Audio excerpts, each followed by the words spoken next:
Today I'm going to answer a question that rarely gets asked because people think they already know the answer to it. Why do young, healthy families need an estate plan? I'm estate planning attorney Sean Eystone, and over the past 20 plus years of advising young families on estate planning, they often tell me they know that they need an estate plan in the same way they know they need to brush their teeth or call their mom on the weekend or file their taxes. It's just something that a healthy, responsible American citizen does. But the answer is not quite that simple, and we'll talk a little bit more about that today.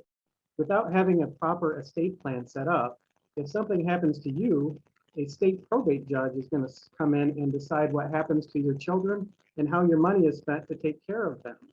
The first thing that they will do is they'll look at who's going to take care of the children, and then they'll probably name the same person to manage the finances for the children, even if that's not what you would have chosen if you had the choice. But the thing is, you do have the choice. If you act now and put things in writing, the court's more apt to follow what instructions you leave behind than to try to make it up as they go along. If you do not name somebody in writing to manage your children's finances or to care for them, a state judge will come in and make those decisions for you.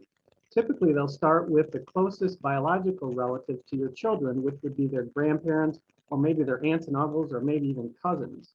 But these might not be the people you would choose.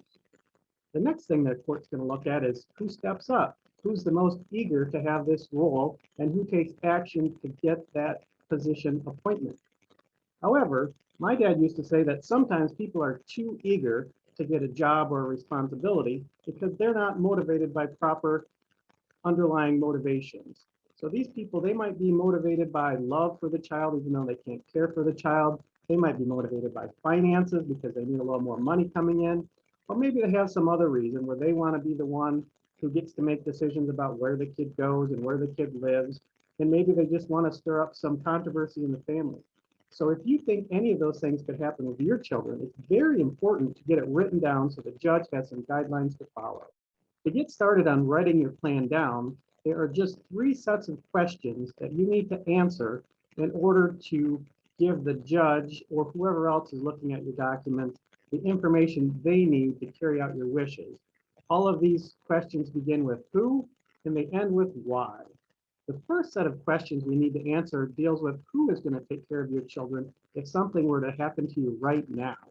Let's say you finally got a date night out with your spouse, you're walking down the street, you're hand in hand, staring at each other's eyes, and a bus comes along and knocks you down to the pavement. You get hauled away in an ambulance, both of you, you're both into the hospital. Who's going to step in? Who can step in immediately to start caring for your children? We have to name that person in the document.